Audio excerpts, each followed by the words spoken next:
Hi, everybody. My name is Savi. I am the author of The Journey Begins Within, a book that I happened to have channeled at the beginning of 2024 during a 40-day water fast, where I relate my encounters with divinity and demonic forces over the past 52 years. After having lived a very conventional life in the sense of um, subscribing to all the societal models, there was this force unknown to me that was calling me. Mind you, I'm of a scientific engineering background, so all of these things were extremely hard for me to first interiorize, then accept, and then eventually surrender to the realization that there's much more to this world and this reality that meets the eye. And I have been invited to put my thoughts as to what it is that I've been shown would be an ideal or better model for society that was currently taking place. Now, as a background, I want you to know that I've been blessed enough to have been brought up in a different country, in Argentina, and this country has suffered for the last 9 years of social and populist beliefs that have destroyed what once was the eighth economy in the world, and since 1945 till now, to total decadence. Thanks to the current new president, who's doing what I truly believe is the right way to partially address some of the issues that currently are facing Argentina and many other countries, including the United States, could take note. I think that model in itself will solve about 80% of the problems, but not the 100% of the problems. In my humble opinion, what's missing on every single one of all the economic models that has been tested in the world is the unity of mankind or human consciousness with the divine consciousness. As humans, we have a limiting factor, which is our senses. And unfortunately, within those senses, there's a lot of programming that's been embedded into our cultures, into our societies, and even so more into what we believe is right and what we're entitled to. And the lack of awareness, call it, or the lack of connection with divinity is one that curtails us from having an holistic view and understanding that nothing can be done by us alone. We're all part of a system, a much broader ecosystem. And as much as we would like to have all the comforts of life, eventually, if we do not treat it as such, meaning it's a closed end loop system, whatever we put out will eventually affect us. And I think capitalism, as it stands in its most pure form here in the United States, has choked itself. That's why economic growth has almost come to a standstill in most developed countries. Because as great as the capitalistic model is, and believe me, from all the models, is the best one. I am not saying that by no means populism works or Marxism or socialism works, because there's nothing worse than a state or a government to actually be in charge of the distribution of resources. They do a terrible job. Bureaucracy never gets anything done, red tape, and most of all, corruption. It just boggles everything down. And the centralization of anything tends to make it more complicated and always more expensive. So I'm not for big government at all. And in fact, I would be one for the minimization of government as much as possible, and then the decentralization of social welfare and put it in the private hands, actually. And that's a little bit about what I would like to make this class about. In my exploration, on my spiritual exploration, on the moments that I had achieved higher awareness, if you may call it, not necessarily the stage of enlightenment, because once you become enlightened, when I reach that level, you realize that everything is a game and nothing really matters anyhow. But on prior stages of awareness expansion of my consciousness, I realized that the systems were broken. And the greed of the human condition is such that, unfortunately, unless you expand your awareness and you have a big heart, you would always only bet for your interest. It takes a real skill and a lot of leadership for a true leader to put the well-being of the people that he's under command, either be in the military or in business, uh, higher than himself. And there's many few of examples like this in human history. So it's not a natural condition for a human being to seek the interest or put the interest of others before them. hence the need for regulations, hence the need for government intervention in many cases. Where I think the policies of liberalism and capitalism fall short is what happens when those in charge or those who have the power or those who concentrate the capital have a complete disregard for those who actually have nothing. And that's where the consciousness and the connection with the divine comes from. And believe me, this has nothing to do with religion. I'm going to do another masterclass as to religions and my opinions, uh, views about it. I don't think that there's anything negative with religion. So let's just say that. I think it's a great tool for humanity to come closer to God. I don't care what religion you follow. The reality is that your beliefs are yours. Uh, in a nutshell, what I believe about religion is just that is the theory of how humanity needs to relate to God, where Gnosticism is the actual practice of being one with God. And Gnosticism, um, the irony is that, everybody should be aware that the word of God and all the scriptures were written by people who were Gnostics, meaning they had an encounter with the divine and they wanted to share with the world the greatness of being in communion with the spirit of the divine, of the universe, whatever you want to call it. And that's where all the sacred texts came from. If you look at, all the prophets, if you look at all the masters, if you want to call it, through the history of humanity for the past 2,000 years, have been Gnostics that divinity has chosen for them to experience what it is to be in communion with divinity. And then they wrote about it, right? And it's been a while since humanity has awakened to one of those so-called masters that have had the experience and were able to share. And in my quest, I said, well, if it was true 2,000 years ago, it has to be true today, because as far as I'm concerned, God is eternal. So if these people were able to connect with the divine through whatever practices they found themselves doing, I should be able to do the same. And that's when my quest for the truth and my quest for trying to make sense of everything that didn't make sense about religion and about reality I was facing, and most importantly, society, started. And I guess serendipitously, I was guided. I was guided by this mysterious consciousness, force, sovereign being, creator, whatever you want to believe it.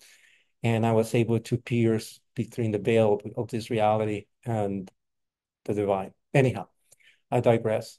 The point is that when humans actually get in touch with this aspect, you realize that you cannot tolerate injustice. And as much as you would appreciate having a bigger house, a bigger yacht, a bigger plane, or being the emperor of a country, or for that matter, a king or a president, you realize that at most you have to veil for those who don't have the means to take care of themselves. So I don't believe in social welfare at all, because I've seen the abuse of those systems as well. I think that people are intrinsically lazy. I've been working since I'm 14. I started my first entrepreneurial endeavor when I was 14.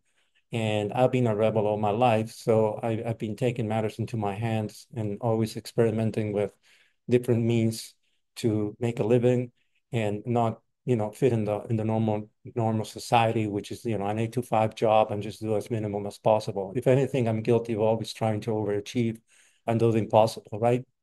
And maybe this masterclass is a bit of that. How can I change the world with one leader at a time? And without getting into a lot of details as to how I arrived to these conclusions over a lot of pondering and thoughtful consideration and moments of stillness and awareness and communion with a higher consciousness, I realized that each leader, each social leader in its own company is responsible for the welfare of those who makes him successful. And it really beholds me at awe that all these billionaires who I admire, believe me, I wanted to be like them growing up. I said, I want to be the, X, Y, and Z. I want to be like Warren Buffett. I want to be like Bill Gates. I want to be like Elon Musk. All people that I admire. Sir Richard Branson, for example, is one of my heroes. And I'm going like, how come all these people, which at the end of their lives are going to go exactly to the same place I will go, always leave their fortunes to some not charitable nonprofit, and then they'll try to do good after they have conquered the world. And while they were conquering the world, they always forgot those who actually suffer along themselves to make them successful. I'll give you examples. I'm sorry, Elon. I admire you. I'm an engineer, and I think you're brilliant in many ways. But I do believe one day I hope to meet you. You do have a few blind spots. But it tore my heart to hear the conversations of one of your employees in YouTube that he admired your company. He admired Tesla. He had to sleep in a car, in a Tesla car, for months at a time in the factory parking lot because his wage that he was being paid at Joe Factory didn't allow him to afford the rent in California. Now, here you have somebody who's quite capable, who's dedicated, who's somewhat trained individual, almost living like a homeless in a car. And this when I realized that what is it for you to have one more billion when you have so many billion, but yet your employees are suffering like that? And that's when I realized that a capitalistic model in its purest essence has a big flaw. It allocates capital to where the capital has the highest return, and that's great. But what about doing that consciously? What about actually taking care also of the human capital? And in my mind, I came up with an abstraction of a new concept. And that is that what if we as society, instead of giving the government the sort of monopoly on social welfare, we as leaders took that in our hands. In other words, if 30% or 15% of our tax contributions are used to buy weapons and kill people around the world, where I have people here working for me that are starving, why instead of me paying those taxes, I just don't go ahead and allocate 50% of my corporate profits as a cooperative source and divide it equally among everybody that is employed in the corporation. And that's when I realized that, hey, this is the beginning of something that has already been done. Norway is a magnificent country. The first time I've been in Oslo, it blew my mind.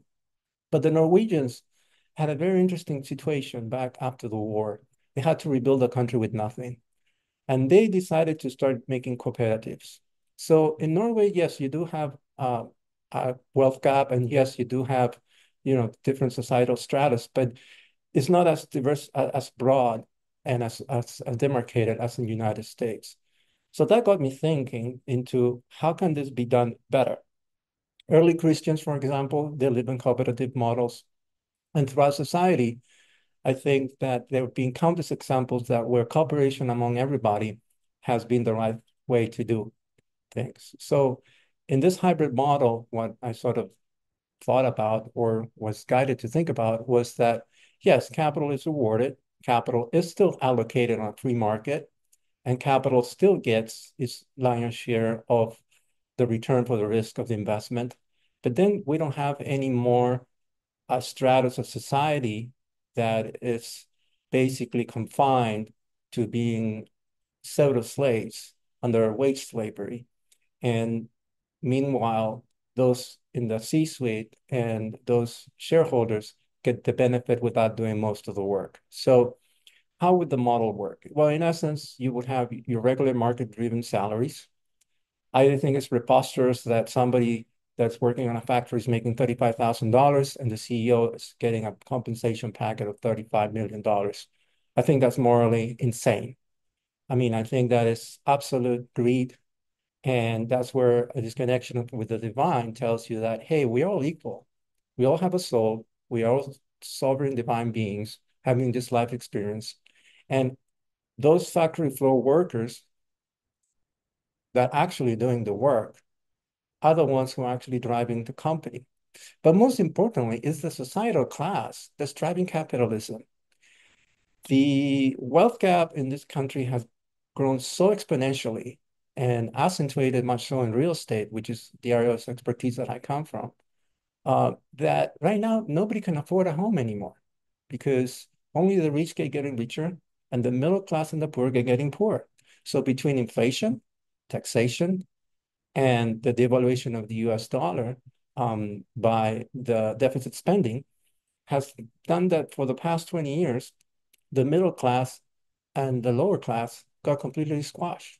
What does that do? Well, that curtails the expansion of the economy. Everybody's scratching their heads saying, oh, how is it possible that the economies are not growing anymore? Well, that's because you put a chokehold on the growth. If people don't have discretionary income and they have to work three jobs just to afford rent, well, guess what? Your economy is not going to grow. So the only thing that is going to curtail inflation is the stop of the dilution of the economic base by deficit spending.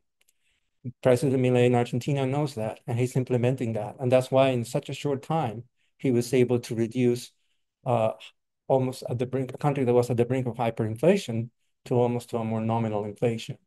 And I admire him because it takes a lot of guts what he's doing. And I'm a liberalistic myself. I believe on divine sovereign uh, rights for every human being, meaning that nobody should be here telling you what to do, how to do it. And I do believe in free markets. But I think us leaders need to do a better job and take care of those who we're leading. And we have to lead by example. I don't think the government needs to be involved in this. I think this has to be a conscious revolution from within, something almost like a guerrilla tactic that people get inspired, people open their eyes and see the reality of the damage they're causing to the world, to the economy, to their fellow beings. And they say, hey, I cannot be any longer part of this model. Within what's allotted to me, what changes can I make? And I'm happy to say that I've seen CEOs that actually taking this route. I've seen CEOs that say, hey, I cannot be making 350 times the salary of my, cheapest employee. And they have actually taken smaller compensation packages or increased the minimum wage in their own companies. I believe that humanity needs to have a paradigm shift if we're going to continue evolving in this world, which is funny. I do have a different opinion as to the world just because my expansion of consciousness has allowed me to realize that it's a spaceship, really. That's what it is. And we are floating in a spaceship. It's just it's so big that we lose conscious awareness of the fact that whatever we put out there in the world, we're putting it out to ourselves, right? So all the trash we throw in trash in ourselves. Everything that we do that is not for the common good, we're doing it to ourselves, right? But it takes a little bit of a higher awareness or expanded mind to begin to realize these concepts and let alone embody them. And I guess my main objective with this video or the series of videos that may come after this and the book is just sort of sprinkle fairy dust on the minds of those who read it and reaches them. And most importantly, opens their heart as to start asking the right questions. How can we do things better? There's going to be cheaters every time. There's going to be people, if you put regulation and say, hey, instead of paying taxes, you can, use part of the corporate proceeds to distribute cooperatively among all the employees on an equal basis, meaning you have 100 employees, you divide 50% of the quarterly produce by 100 employees, regardless of the salaries or executive packages. But there's going to be people that are going to say, oh, great, I am going to avoid doing this. So I'm just going to sub everything out, and that way I don't have to deal with this thing. So the reality is that if it's not something that is self-imposed, people are going to cheat. People are always going to cheat. Greedy people are always going to exist. But eventually, hopefully, over hundreds of years, as we educate the new generations that, hey, that person that's working for you is somebody who has a family, who has a soul, who has aspirations such as you, who has needs just as you. And if you have your plate is full and you don't know what to do with additional resources, it's okay to let a little bit on the table. It's okay to give them something else than what they have already done for you. Because I tell you, through my ventures, I always work this way. I don't know if it was that I was being programmed to do so, or it was just divine serendipitous grace that I started working this way, but I never believed in salaried employees. Every single venture that I started, I always had the notion of a cooperative. And basically, it doesn't really matter what it is that you do for me if you were part of the resources needed to bring the project to fruition, you were going to share on the profits, right? Mind you, obviously, yeah, my ventures have been small, not big corporations, but I think there's a way to implement the same strategy throughout big corporations. What I noticed by doing so is that those employees or partners actually would always go the extra mile for me, would always have my back. They would never betrayed me, or most of them at least. And then basically we would attain better results. And the level of commitment and engagement from everybody was such that the dynamic was different because everybody took ownership. Everybody felt that they were valued, and everybody was looking for the benefit of all of us. So that's something that's totally missing, both in society and let alone in corporate. And the reason why I cannot work in corporate, because, I would probably die of a heart attack the second week into it. It's just I cannot, understand the unfairness and injustice and the atrocities that go on a corporation. But anyhow, going back to the connection to the divine, it's a very easy path. It's a very easy path. There's plenty of gurus out there, so I don't intend to be a guru. All the answers are within you. The truth is that the divine is within you.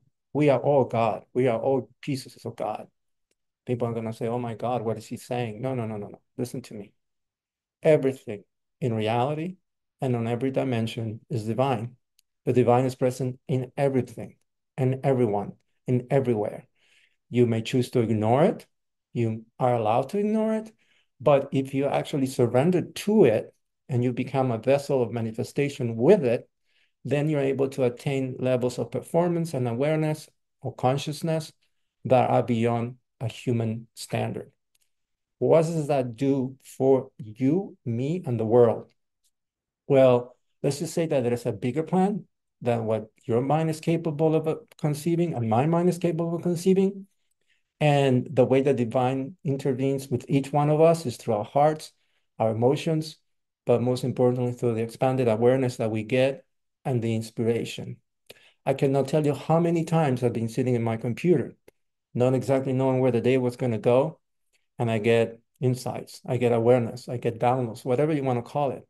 This person, this resource, that resource, or I'm simply there and the phone rings. And somebody who hasn't spoken to me for 12 years says, hey, we got this project. What do you think about it? What would you do with it?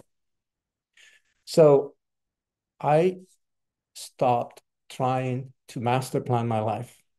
I stopped trying to master plan the world. I stopped trying to even master plan my days. I think planning is for weak. Planning is to simply provide the framework not to be fearful of the unknown. And honestly, it takes a very courageous individual to surrender completely to the divine and allow itself to be a vessel for change. And it takes a lot of self-exploration. It takes a lot of self-determination. But most importantly, it takes a lot of surrender. People say, on what do you base your faith? Or how you have such a strong faith? And I laugh because I don't have faith. I really don't have faith. I stopped having faith a long time ago. See, faith is believing in something you haven't seen or experienced. Conviction, on the other hand, or certainty, is based on actually knowing something. And my conviction is the fact that I had all these divine interventions in my life, which I was not interested in having. Let's start there. I was interested in having a very simple life and just, eventually have a family, raise kids, be a successful engineer, be a successful entrepreneur. But divinity had other plans for me. So every time I was going in one path that I was not supposed to be going, it would block me from one way to another. And every time I needed assistance to get into the right path, a door would open, or I would get gently nudged towards that. So, for example, this video, I was never planning about doing this video, but I received an invitation to do this masterclass as an example for all of you.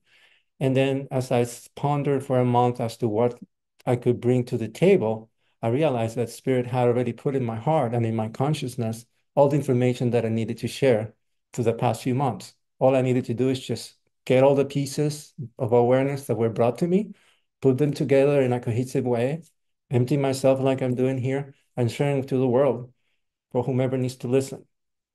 So to summarize it and to make it very simple, I think that within the current framework of what a capitalistic society is, there's a lot of room for improvement.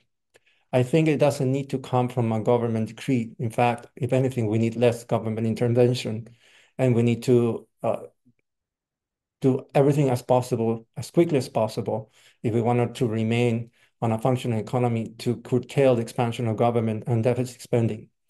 If we're going to preserve the US dollar. I come from a country that we had so many devaluations, so many times hyperinflation, and it was solved for deficit spending and corruption.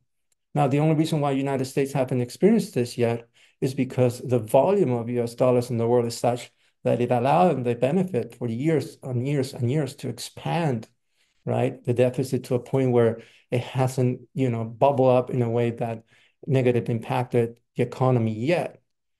But the writing is in the wall. And I'm not the first one to say this. Listen to Ray Dalio, listen to all the big billionaires that are very well aware of the erosion of the power of the dollar right now.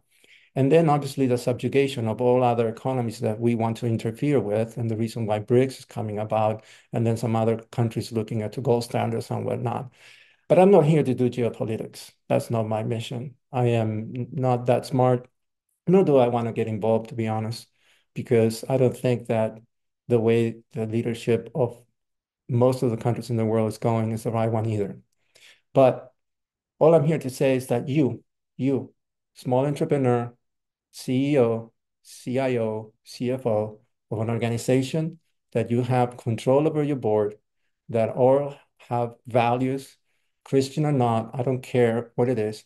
I think we can all do better for the employees and the people that are working for us. I'm going to leave you with one thing that marked my journey at a very young age, and I also mentioned it in the book. There was a great man in my life that I never met while he was alive. If you want to know more, read my book. His name was Oscar Temburi. He was an entrepreneur and an industrialist in Argentina. He died before I was born. But one day I went to one of his factories and I was introduced to one of the janitors who had worked for my grandpa for about 36 years for the family. And I was introduced as his grandchild. The man looked at me. I was young. I probably was, I don't know, 6, 7 years old. Looked at me and he almost had a teary eye and he said, what a great man he was. How many people he helped. And that day was so profound for me because I realized it wasn't my grandpa's money that was important. It wasn't the estate or the farmhouse or the buildings he had built.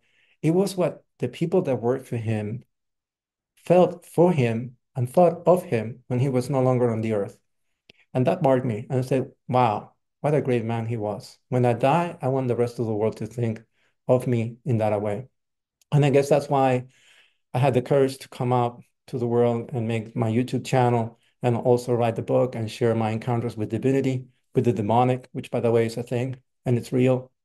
And then obviously try to be sensitive to everybody's beliefs and subjective truths, and leave the whole religion aspect out of it. But the reality is very simple. There is a God, entity, consciousness, universe that has an idea as to how Earth should be and how us as a society should function. The beauty is that the animals in the animal kingdom don't have the egotistical maniac positions that humanity has that say me, and they found the balance and they act naturally according to their instincts and they live in the present moment. And I think humanity needs to look into nature to see what models we can replicate of cooperativism that actually allows for the totality of humanity to flourish, not just those who have the most resources or are the strongest or are the meanest or basically have the less empathy for others. So yes, um, it's okay to accumulate wealth. There's nothing wrong with having money. I don't believe everybody should be rewarded by the same token. Everything should be rewarded according to the level of efforts and value you add. I agree with all those concepts. But what I don't agree is that we totally forget from those who help us get there. So how would a social economic model operate in my mind that will be more fair? Is implementing some sort of master distribution plan of a corporate profit among all the employees that is more than just a bonus. It's really something that they are shareholders. In other words, for example, let's say of 100% of the profits of a company, 50% should be allocated to the capital and the other 50 to the human capital. Within that human capital 50 distribution, the salaries should not be accounted for because then there's going to be those who cheat and say, oh, no, but they're already making enough on their corporate distributions, right? You should have a market salary for whatever positions you are doing. In my humble opinion, there shouldn't be more than a 15x or 15x or 20x disparity between what a CEO, makes on one of these high-tech companies and the entry-level employee that's coding all night, making look the CEO like he's a superstar, right? But I guess everybody's aspiring to be a billionaire, so it's going to be kind of hard to have these people realize that, hey, how many yachts do I need? How big of a house do I want? How many planes really do I want? Because I had a plane, I had a boat, I had a house, or several of them. And honestly, it didn't change the vacuum I had in my soul. It was only when I communed with the divine was that I realized that that gaping hole of identification or self-identification that was missing within me got filled.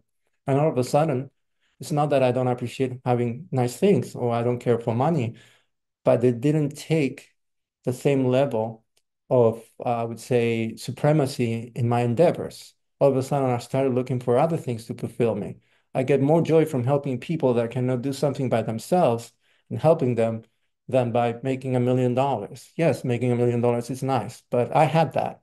And guess what? I was still miserable with myself. So, or I had the big house and it was empty and I was still miserable with myself. So the net here is that I think there's more for us to discover as humans. Each Everybody's journey is unique, so I'm not here to dictate the journey of anybody. This is just an open invitation of reflection to see what it is that within ourselves is missing, that we're trying to fill it up with what's outside, titles, positions, materialism, status, whatever it is that our weakness is, are we trying to overcompensate for the outside? Do we need a $500 million yacht? I don't know. We need a $500 million mega yacht. Do we need, $70 million private corporate jet when I have an employee that is doing 3 shifts and cannot pay, for his son's education? Probably not. Probably not. So each one of us needs to make the conscious decision as to, because I can do it, it doesn't mean it's necessarily right to do it. And that's one of the biggest issues that I find with this hyper wealthy individuals that I run across, is that they have all the power, they have had all the needs fulfilled, and there's always something missing. They always need something bigger. They always need something better. How can I prove to the world that I'm the best? I think the day that we do a paradigm shift and we can actually realize that whomever helps the most is the most valuable person in society, then I think that instead of collecting billions and titles, the world will be a better place.